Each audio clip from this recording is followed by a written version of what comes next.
سورۃ الممتحنہ بسم اللہ الرحمن الرحیم۔ سورہ ممتحنہ کا جو زمانہ نزول ہے معین کر لیجئے، یہ ان دو رکوعوں کے ساتھ سمجھیے کہ جو سورہ توبہ میں ہم نے پڑھے، دوسرا اور تیسرا رکوع۔ فتح مکہ سے پہلے جو کچھ رد و قضا چل رہی تھی کہ نہیں کرنا چاہیے، کاہے کے لیے فوج کشی کر رہے ہیں، اور اس پر پھر جو اللہ تعالیٰ کی طرف سے جو تبصرہ آیا، منافقین تھے یا ضعفاء تھے، ان کے اعتراضات کے جواب دیے گئے۔ آخر مکے والے کتنے ہی برے صحیح، بہرحال وہ حرم کی خدمت کرتے ہیں، لہذا ان کا ایک نیکی کا مقام بھی ہے۔ وہ ساری دلیلیں ہم پڑھ چکے ہیں۔ سورہ توبہ رکوع 2 اور 3، یہ بھی 2 رکوع ہیں۔ اسی موقع پر ایک بہت مخلص مومن صحابی، ان سے ایک بہت بڑی غلطی ہو گئی۔ حضرت حاتم ابن ابی بلتع رضی اللہ تعالی عنہ، بدری ہیں، ان کے گھر والے، ان کا پورا کنبہ ابھی مکے میں تھا، اور ان کا کوئی وہاں پہ رشتہ دار ایسے نہیں تھے کہ جو ان کی حفاظت کر سکے۔ انہیں یہ اندیشہ ہوا کہ اگر واقعی اب جنگ ہو گئی اور اگر ہم جا رہے ہیں مکے پر چڑھائی کرنے کے لیے، تو پھر یہ ہے کہ مکے میں جو مشرکین ہیں، کفار ہیں، وہ میرے بچوں کو، میرے گھر والوں کو شدید نقصان پہنچا سکتے ہیں، لہذا میں ان کے ساتھ کوئی نیکی کروں تاکہ میرے اس احسان کو پیش نظر رکھ کر وہ میرے گھر والوں کا لحاظ کریں۔ انہوں نے ایک خط لکھا مکے والوں کے نام، اور اس میں گویا کہ وہ سیکرٹ جو ہے وہ لیک کر دیا کہ محمد اب تم پر چڑھائی کرنے والے ہیں صلی اللہ علیہ وسلم۔ یہ احسان دھرا۔ ایک عورت کو وہ خط دیا، اس عورت نے اس خط کو اپنی چٹیا میں باندھ لیا تاکہ تلاشی لی جائے تو کہیں سے نکلے نہ، اور وہ عورت وہ خط لے کر روانہ ہو گئی۔ ادھر حضور کو اللہ تعالیٰ نے وحی سے مطلع کر دیا۔ حضور نے بھیجا حضرت علی اور ان کے ساتھ ایک اور صاحب کہ جاؤ فلاں جگہ اس وقت وہ عورت ہوگی، تم جا کے اس کو وہاں ٹھہری ہوئی ہے راستے میں کسی منزل میں، اس کے پاس خط ہے، وہ لے کے آؤ۔ وہاں پہنچے، عورت موجود تھی۔ محمد رسول اللہ کی دی ہوئی خبر تو غلط نہیں ہو سکتی تھی۔ اس سے پوچھا، نہیں قتل نہیں، اس کی جو تلاشی لی تو کہیں نہیں نکلے۔ پھر حضرت علی نے دھمکی دی، دیکھو ہمیں ہمارے نبی نے بتایا ہے تمہارے پاس خط ہے، جھوٹا نہیں ہو سکتا وہ، یا تو تم سیدھی سیدھی خط مجھے نکال دو ورنہ میں تمہیں برہنہ کر کے تمہاری تلاشی لوں گا۔ آج کل آپ کو معلوم ہوگا نا کہ سعودی عرب میں ہیروئن کی اسمگلنگ میں عورتیں اپنے پرائیویٹ پارٹس کے اندر بھی یہ اسمگلنگ کرتی ہیں اس کے ذریعے سے۔ بہرحال یہ دھمکی سن کر وہ پھر اس نے کھول کے اپنی چٹیا اور نکال کے دے دی۔ وہ خط لے کے آ گئے۔ اب وہ راز کھل گیا، ابی بلتع کو بلایا، حاتم نے ابی بلتع کو مان لیا، جی حضور یہ میرا خط ہے۔ حضرت علی نے کہا کہ، یا حضرت عمر نے کہ آپ مجھے اجازت دیں کہ میں اس کی گردن مار دوں ابھی؟ آپ نے فرمایا نہیں، حاتم بدری ہے اور بدریوں کے تمام اللہ تعالیٰ پچھلے اگلے گناہ معاف کر چکا ہے، تو اس کی وہ جو فضیلت ہے اس کی وجہ سے جو خطا ہو گئی اللہ معاف کرے گا۔ تو وہ ہے اصل میں کشاکش پس منظر میں جس میں کہ یہ صورت نازل ہو رہی ہے۔ یا ایھا الذین آمنوا لا تتخذوا عدوی وعدوکم اولیاء، اہل ایمان تم میرے اور اپنے دشمنوں کو اپنا دوست اور ولی نہ بناؤ۔ ان کی خیر خواہی، ان کی بھلائی، ان پہ احسان کرنے کی کوشش، ان کے ساتھ اپنے گڈ آفیسز بلڈ کرنے کی کوشش۔ تلقون الیہم بالمودۃ، تم ان پر ان کی طرف رجوع کرتے ہو، بھیجتے ہو پیغام دوستی کے، خلوص و اخلاص کے۔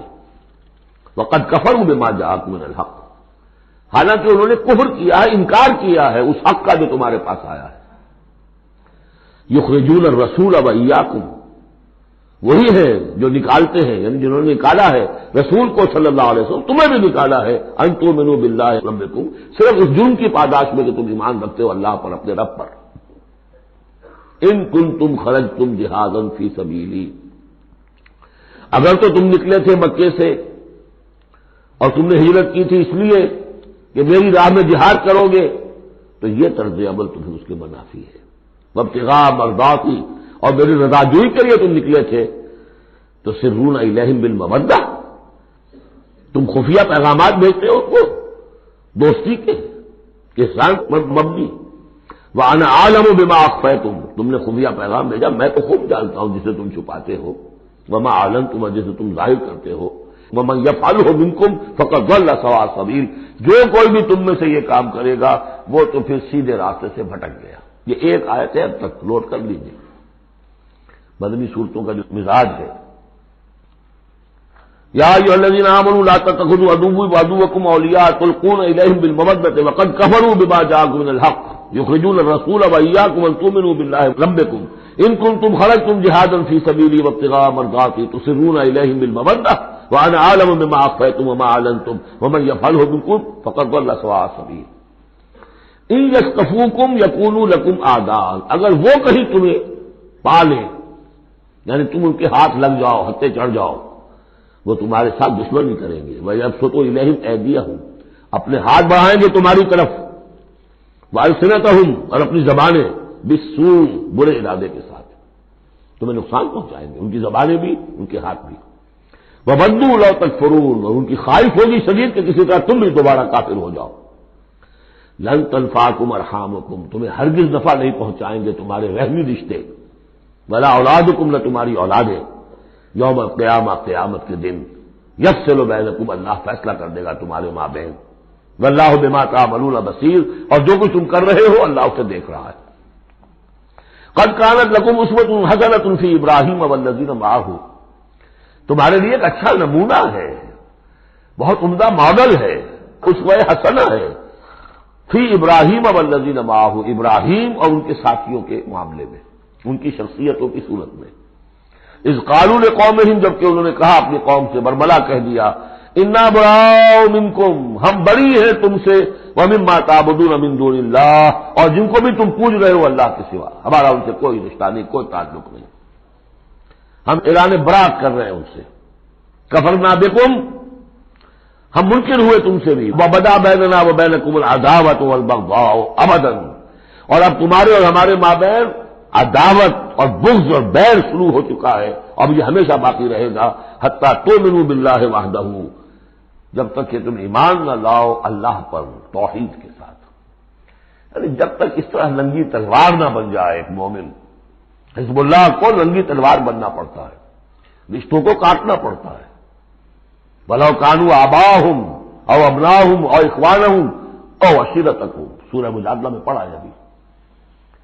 تو یہ حضرت ابراہیم علیہ السلام کا معاملہ، الا قول ابراہیم علیہ ابیہ لاستغفرن لک، سوائے اس کے کہ ابراہیم نے ایک وعدہ کیا تھا اپنے باپ سے کہ میں آپ کے لیے ضرور استغفار کروں گا۔ یہ سورہ مریم میں ہم پڑھا ہے، جب اس نے کہا تھا کہ تم نکل جاؤ، واہجرنی ملیہ، اراغب انت عن آلہتی یا ابراہیم لئن لم تنتہ لارجمنک واہجرنی ملیہ۔ حضرت ابراہیم نے کیا کہا تھا؟ سلام علیک ساستغفر لک ربی انہ کان بی حفیہ، میں آپ کے لیے ابا جان، میں اپنے اللہ سے دعا کروں گا، استغفار کروں گا۔ وما املک لک من اللہ من شیء، مجھے اختیار کوئی نہیں ہے آپ کے بارے میں اللہ کے ہاں، کچھ نہیں، آخری اختیار اللہ کا ہے۔ ربنا علیک توکلنا والیک انبنا والیک المصیر، پروردگار ہم نے تجھی پر توکل کیا اور الیک انبنا، اور تیری طرف رجوع کیا، والیک المصیر، اور تیری طرف لوٹ جانا ہے۔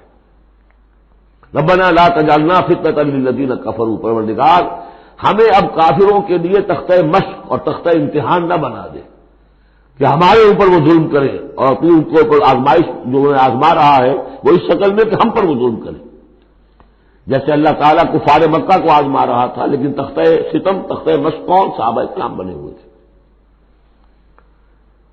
واغفر لنا، اور ہمیں بخش دے، انک انت العزیز الحکیم، یقیناً تو ہی ہے سب کچھ زبردست اور حکمت والا۔ اب یہاں نوٹ کر لیجئے کہ سورہ توبہ میں آ چکا ہے کہ حضرت ابراہیم نے آخر میں آ کر تبرأ منہ، جب انہیں معلوم ہو گیا کہ میرا باپ تو دشمن ہے، اللہ کا دشمن ہے، تو برات کی۔ یہ آیتیں جو ہیں یہ سن 8 میں فتح مکہ سے قبل نازل ہو رہی ہیں۔ حاطب بن بلتع کا واقعہ ہے، ابھی مکے تک روانگی نہیں ہوئی ہے، اور وہ آیتیں جو ہیں وہ سن 9 میں نازل ہو رہی ہیں، اس کے بھی ذی قعدہ کے بھی بعد، جبکہ واپس آ گئے حضور صلی اللہ علیہ وسلم تبوک سے، لہذا وہ ہوگی محکم، اور یہ بات جو ہے اس کے پہلے یہ گویا کتابیں رہے گی۔ لقد کان لکم فیہم اسوۃ حسنۃ، تمہارے لیے یقیناً ان کی ذات میں، ان کے رویے میں، ان کے طرز عمل میں ایک اچھا نمونہ ہے، لمن کان یرجو اللہ والیوم الآخر، لیکن کس کے لیے؟ کہ جو اللہ کی بھی امید، ملاقات کی امید رکھتے ہو اور یوم آخر سے ڈرتے ہو۔ بالکل یہی الفاظ وہاں آئے تھے، لقد کان لکم فی رسول اللہ اسوۃ حسنۃ لمن کان یرجو اللہ والیوم الآخر وذکر اللہ کثیرا، یہ سورہ احزاب میں ہم پڑھ چکے ہیں۔ حضور کی شخصیت، آپ کی سیرت اسوہ کاملہ ہے، لیکن فائدہ کون اٹھائیں گے؟ فائدہ صرف وہی اٹھا سکیں گے کہ جو اللہ پر بھی ایمان رکھتے ہوں، آخرت پر بھی ایمان رکھتے ہوں اور کثرت کے ساتھ اللہ کا ذکر کرتے ہوں۔ اسی طریقے سے یہاں لقد کان لکم فیہم اسوۃ حسنۃ لمن کان یرجو اللہ والیوم الآخر ومن یتولی فإن اللہ هو الغنی الحمید، اور جو منہ پھیر لے، پیٹھ موڑ لے، اللہ غنی ہے، حمید ہے، اللہ کو کسی کی پرواہ نہیں، کوئی احتیاج نہیں۔ اب آخری مسئلہ آ رہا ہے خاص طور پر بعض خواتین کا۔ ہوا یہ تھا کہ صلح حدیبیہ میں طے ہو گیا تھا، جو سن 6 میں ہوئی، کہ مکے سے اگر کوئی مسلمان بھاگ کر جائے گا مدینے تو آپ کو واپس کرنا ہوگا، اور مدینے سے اگر کوئی مسلمان مرتد ہو کر واپس آئے مکے تو ہم واپس نہیں کریں گے۔ یہ شرط تھی اور شرط مان لی تھی حضور نے۔ اس کے بعد معاملہ پیش آ گیا چند خواتین کا۔ اب ظاہر بات ہے کہ اب خواتین جو ہے ان میں سے کوئی مدینے آ گئی، مطالبہ ہوا ان کا واپس کریں، جو مسلمان تھی ایمان لے آئی تھی۔ حضور نے فرمایا نہیں، وہ مردوں پر بحث تھی، ساری گفتگو جو ہوئی تھی وہ رجال سے متعلق تھی، نساء کی نہیں، لہذا ان کو واپس نہیں کیا جائے گا، اور نہیں کیا گیا۔ لیکن یہ کہ اب جو وہاں سے خواتین آ رہی ہیں، کہہ رہی ہیں کہ ہم تو صاحب ایمان ہیں، اس لیے ہم ہجرت کر کے مکے سے آ گئی ہیں یہاں۔ اندیشہ یہ تھا کہ ان میں کہیں جاسوس نہ آ رہے ہوں، مکے والے جو ہیں ان کے ذریعے سے کچھ کینڈلائز نہ کریں ہماری سوسائٹی کو، کچھ کہہ نہیں سکتے، لہذا ان کا معاملہ کیا کیا جائے۔ پھر یہ کہ ان کے شوہر تو وہاں ہیں، شادی تو وہاں ہوئی ہوئی ہے ان کی، تو آیا یہ اب یہاں مسلمانوں کے لیے حلال ہے اس درجے میں کہ وہ ان سے نکاح کر سکیں، یا وہ رشتہ برقرار رہے گا؟ کافر جو ہے ان کی بیویاں یہ مسلمان ہو گئی، یہ آ گئی۔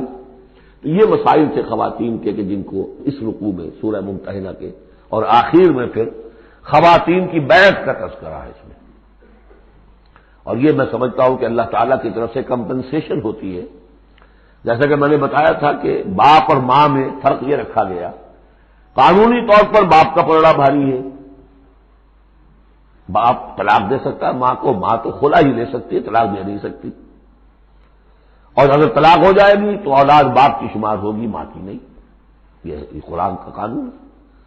لیکن دوسری طرف ماں کی خدمت 3 درجے زیادہ ضروری ہے باپ سے، خدمت میں 3 درجے فائق رکھ دیا ماں کو، اور کہا کہ جنت اس کے قدموں تلے۔ تو کمپنسیشن ہوتی ہے، کسی ایک جگہ پر کمی ہے تو دوسری جگہ اس کو، اسی کا نام بیلنس ہے۔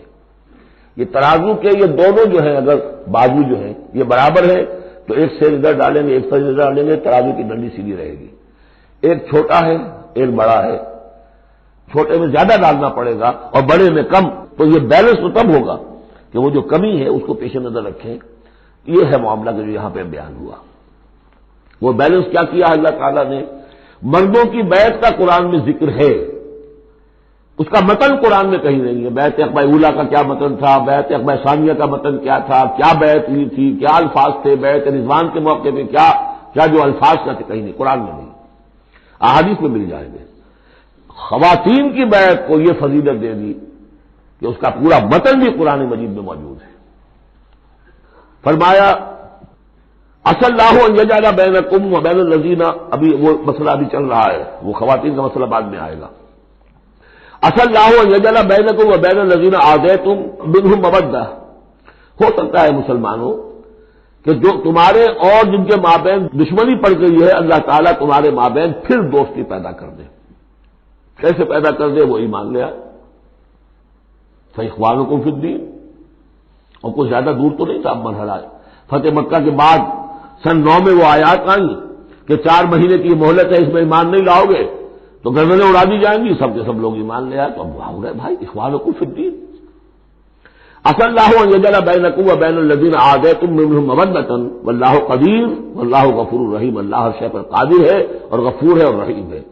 لا ينهاكم الله عن الذين لم يقاتلوكم، اللہ تعالیٰ تمہیں ان لوگوں سے نہیں روکتا کہ جنہوں نے تم سے کبھی جنگ نہیں کی پھر دین کے معاملے میں، ولم یخرجوکم من دیارکم، اور نہ تمہیں نکالا تمہارے گھروں سے، ان تبروہم وتقسطوا الیہم، کہ تم ان کے ساتھ کوئی بھلائی کرو یا انصاف کا معاملہ کرو۔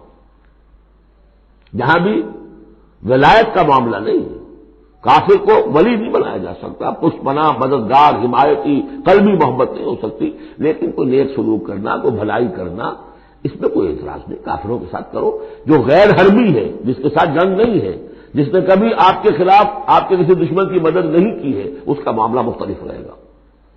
ان اللہ یحب المقسطین، اللہ تعالیٰ انصاف کرنے والوں کو پسند کرتا ہے۔ انما ینہاکم اللہ عن الذین قاتلوکم فی الدین، تمہیں اللہ روک رہا ہے ان سے کہ جنہوں نے تم سے جنگ کی ہے دین کے معاملے میں، دین کی وجہ سے، واخرجوکم من دیارکم، نکالا ہے تمہیں تمہارے گھروں سے، وظاہروا علی اخراجکم، اور انہوں نے گٹھ جوڑ کیا ہے تمہارے نکالنے پر، ایک دوسرے کی مدد کی ہے، ان تولوہم، کہ تم ان کے ساتھ ولایت، باہمی ولایت باہمی کا رشتہ قائم کرو، اس سے روکا ہے۔ ومن یتولہم، اور جو کوئی ان کے ساتھ دوستی کرے گا، فاولئک ھم الظالمون، تو وہی لوگ ہیں جو ظالم ہیں۔ یا ایھا الذین آمنوا، یہاں سے اب خواتین کا معاملہ، یا ایھا الذین آمنوا اذا جاءکم المؤمنات مہاجرات، اہل ایمان جب تمہارے پاس آئے مومن خواتین ہجرت کر کے، فامتحنوہن، تو ان کا ذرا امتحان لے لیا کرو، دیکھ بھال کر لیا کرو، یہ واقعی مومن ہے، کچھ تھوڑی سی انٹروگیشن ہو، سرسری سی اندازہ ہو جائے، لیکن اللہ اعلم بایمانہن، باقی یہ کہ اللہ تعالیٰ بہتر جانتا ہے کسی کے دل میں ایمان ہے یا نہیں ہے، آپ کے لیے ناممکن ہے کہ آپ اس کی صحیح تفتیش کر سکیں، تاہم پھر بھی کسی درجے میں ایک احتیاطی تدبیر اختیار کرو کہ دیکھ لیا کرو کہ وہ واقعتاً ایمان والی ہے۔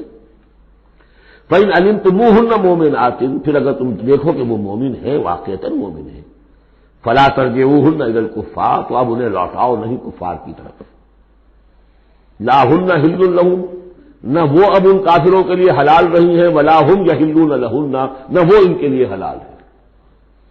وَآتُوهُمْ مَا أَنفَقُوا، جو کچھ انہوں نے خرچ کیا تھا، مہر دیا تھا، وہ لوٹا دو، یہاں سے دے دو، بھجوا دو۔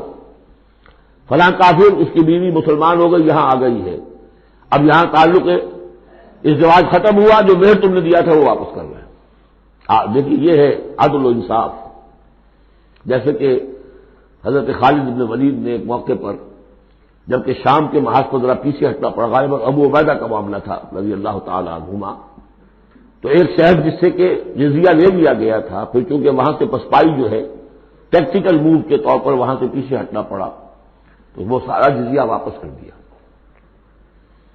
ہم جا رہے ہیں، اب آپ لوگوں کی حفاظت کا ذمہ ہم نہیں لے سکتے، ذمہ کا مطلب ہے ہمیں آپ کی حفاظت کی ذمہ داری پوری کرنی تھی، نہیں کر سکتے، یہ رقم واپس، اور دھاڑے مار کر وہ روئے کہ یہ لوگ فرشتہ لوگ یہ جا رہے ہیں ہمیں چھوڑ کر۔ تو یہاں بھی کہا جا رہا ہے کہ وہ کافر ہیں، لیکن یہ کہ ان کے جو انہوں نے مہر وغیرہ دیا ہوا ہے مسلمان عورتوں کا واپس کر لوٹا دو۔ وَلَا جُنَاحَ عَلَيْكُمْ أَن تَنكِحُوهُنَّ إِذَا آتَيْتُمُوهُنَّ أُجُورَهُنَّ، اور اے مسلمانوں تم پر کوئی حرج نہیں ہے، کوئی گناہ نہیں ہے کہ تم اب ان خواتین سے نکاح کر لو جبکہ تم انہیں ان کے مہر ادا کر دو۔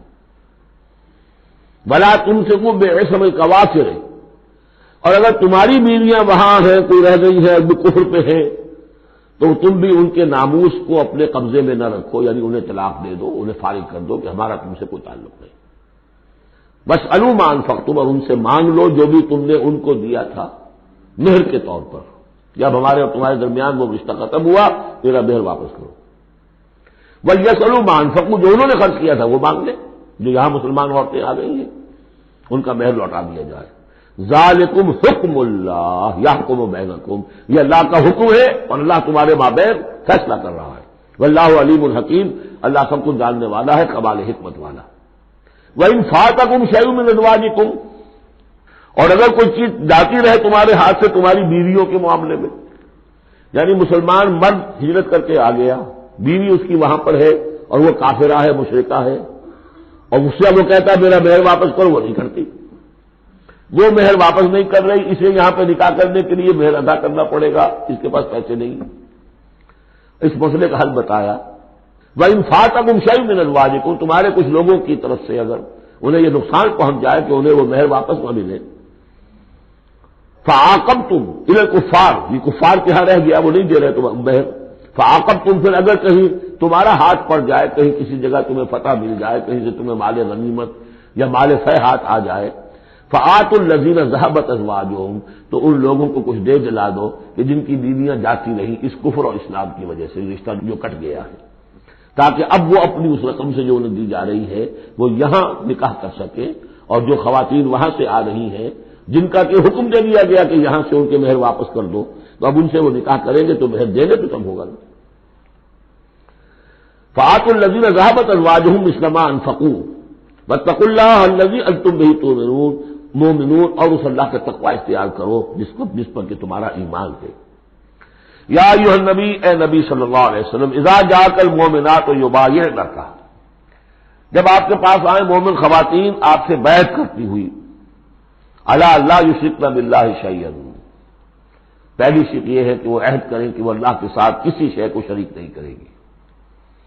ولا یسرقنا، دوسری یہ کہ چوری نہیں کریں گی. ولا یزنینا، کوئی بدکاری نہیں کریں گی. ولا یقتلن اولادہن، اپنی اولاد کو قتل نہیں کریں گی.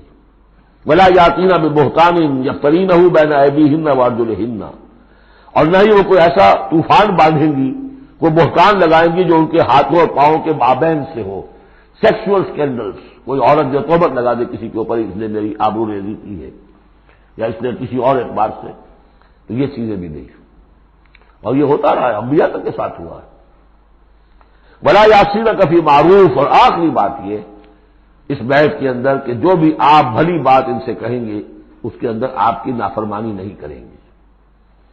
یہ ہے آرٹیکلز آف بیع خواتین کے لیے. فبایعہن، تو اے نبی ان کی بیعت قبول کر لیجیے، انہیں بیعت کر لیجیے اپنے سے. واستغفر لہن اللہ، اور ان کے ساتھ ان کے لیے اللہ تعالیٰ سے استغفار کیجیے. ان اللہ غفور الرحیم، یقیناً اللہ غفور الرحیم ہے. اب یہاں نوٹ کر لیجیے کہ جو بیعت مردوں سے لی گئی بیعت عقبہ ثانیہ، بیعت عقبہ اولیٰ جو تھی وہ تقریباً یہی تھی، اسی لیے اس کو بیعت النساء بھی کہتے ہیں، پہلی بیعت.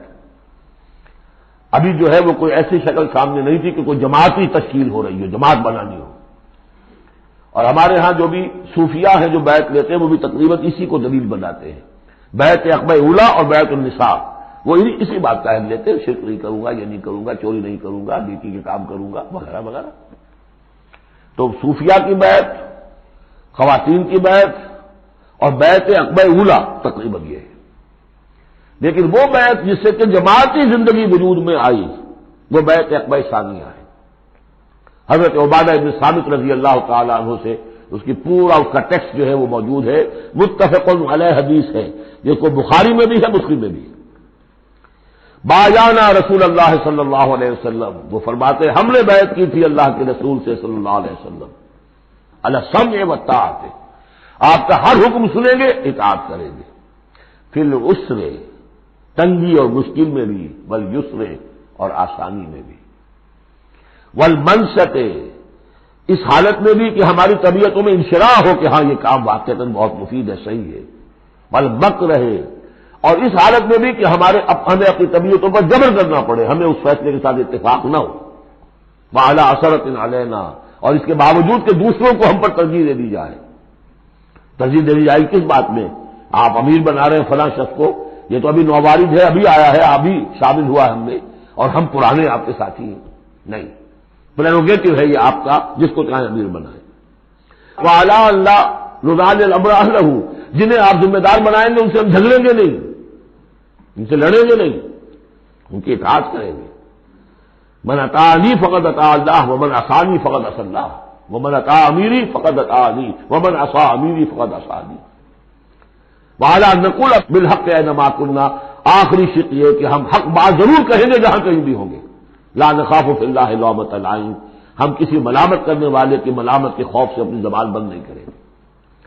یہ بیعت عقبہ ثانیہ جو ہے اس کو ہم نے تنظیم اسلامی میں اختیار کیا، ایک لفظ کا اضافہ کیا، ابایعوک علی السمع والطاعۃ فی المعروف.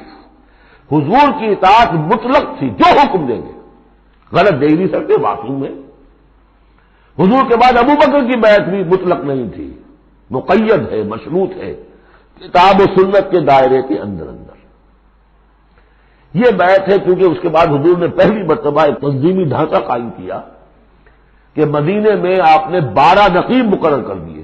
یہ تنظیمی شکل پہلی مرتبہ ہو رہی ہے آپ کی سیرت کے اندر. مکے میں تو چونکہ آپ خود موجود ہیں اور سب صحابہ وہیں ہیں، چھوٹا سا شہر ہے، تو کسی تنظیمی سانچے کی اور ڈھانچے کی اور لمبی چوڑی چین جو ہے بنانے کی ضرورت ہی نہیں. اب مدینہ دور ہے، وہاں سے کچھ لوگ 9 خزرج میں سے اور 3 اوس میں سے آپ نے نقیب بنائے. اب ان کی ذمہ داری بنی. اس طرح جماعتی تنظیم جو بنی ہے وہ اس بیعت پر بنی ہے. البتہ چونکہ خواتین کا معاملہ یہ ہے کہ جماعتی جدوجہد جو آگے چلنی ہے اس میں جہاد اور قتال کے جو مراحل آنے ہیں اس میں خواتین کا حصہ بالواسطہ ہے، بلا واسطہ نہیں، ڈائریکٹ نہیں. وہ بیعت ان سے نہیں دی گئی بلکہ یہی بیعت لی گئی ہے کہ اس کے اندر یہ افعال ہیں، یہ نہیں کریں گے. اور یہ کہ ہاں جو امیر ہیں حضور صلی اللہ علیہ وسلم جو بھی حکم دیں گے، بھلائی کا حکم ہوگا، اس میں ان کی نافرمانی نہیں کریں گے. اس کو ہم نے تنظیم میں خواتین کی بیعت کے لیے بین ہی یہی الفاظ اختیار کیے. اور واقعہ یہ اس کا بہت ایک اہم پہلو یہ ہے کہ چاہے خواتین کو وہ دوسرے کام نہیں کرنے جو مردوں والے ہیں، جنگ میں جانا ہے یا کوئی اور مسئلہ ہے، لیکن ایک سینس آف بلانگنگ ہو جاتی ہے کہ ایک گروہ کے ساتھ ہونا. کونوا مع الصادقین، کوئی ہے جس کے ساتھ آپ نے اپنے آپ کو آئیڈینٹیفائی کیا، جماعتی زندگی ہے اور اس کے تحت ایک کام ہو رہا ہے، اس کی برکتیں جو ہیں. یہ حضرت عمر کا قول ہے، اثر ہے، لا اسلام الا بالجماعہ ولا جماعہ الا بالامارہ ولا امارہ الا بالاجتماع ولا سماع الا بالطاعہ. کوئی اسلام نہیں ہے بغیر جماعت کے، کوئی جماعت نہیں بغیر عمارت کے، کوئی عمارت نہیں بغیر حکم سننے کے، اور سننے کا کوئی فائدہ نہیں ہے تک مانا نہ جائے. حضور نے فرمایا علیکم بالجماعہ ید اللہ علی الجماعہ، تم پر لازم ہے کہ جماعت کی شکل میں رہو، اور اللہ کی مدد اور تائید جماعت کے ساتھ ہوتی ہے. اور اس جماعت خانی کے لیے جو مسنون اور منصوص اور معصور بنیاد ہے وہ ہے بیعت، جس کو ہم نے چھوڑ دیا. دوسرے طریقے جو ہے جماعت سازی کے، دستور ہو، دستور کے مطابق پھر قوانین ہو، بائی لاز، یہ بھی حرام نہیں ہے، یہ بھی مباح ہے. لیکن مباح ہونا اور بات ہے، اور منصوص ہونا، مسنون ہونا، معصور ہونا یہ بالکل اور بات ہے. زمین و آسمان کا فرق ہے. بہرحال ہم نے تنظیم اسلامی میں اس بیعت کے نظام کو اختیار کیا. اللہ کا شکر ہے کہ جو ایک انسٹیٹیوشن اسلام کا بالکل ختم ہو گیا تھا، ڈیڈ، متروک، ہم نے اسے زندہ کیا ہے. آخری آیت ہے یا ایھا الذین آمنوا لا تتولوا قوما غضب اللہ علیہم، اہل ایمان ان لوگوں کے ساتھ دوستی نہ کرو جن پر اللہ کا غضب ہے. جہاں سے یہ صورت شروع ہوئی تھی اختتام پر پھر وہی بات آ گئی. قد یئسوا من الآخرہ، یہ آخرت سے مایوس ہو چکے ہیں. کما یئس الکفار من اصحاب القبور، جیسے کہ کفار مایوس ہو چکے ہیں اصحاب قبور میں سے. اس کے 2 معنی دیے گئے ہیں. جیسے کفار جو قبر میں ہیں ان پر تو حقیقت واضح ہو چکی ہے نا، عالم برزخ میں جب پہنچ گئے تو انہیں معلوم ہے، اب حقائق منکشف ہو گئے، جیسے وہ مایوس ہو گئے ہیں کہ ان کے لیے اب کوئی راستہ نہیں، اللہ کے عذاب سے بچنے کی کوئی شکل نہیں. یا یہ کہ جیسے یہ کفار مایوس ہو گئے ہیں کہ جو قبر میں چلا گیا اس کا کوئی بعد سے بعد الموت نہیں ہے، اس کو دوبارہ اٹھا جانا نہیں ہے. دونوں امکانات، دونوں ترجمے کیے گئے ہیں. تو تم ان لوگوں کی طرح نہ ہو جاؤ جو مایوس ہو چکے ہیں یہ لوگ اللہ کی رحمت سے. یہ لوگ جو ہیں، یہ جو یہودی ہیں، اور ان کے ساتھ تمہاری دوستی دوست نہیں ہے. بارک اللہ لی و لکم فی القرآن العظیم و نفعنی و ایاکم بالآیات والذکر الحکیم.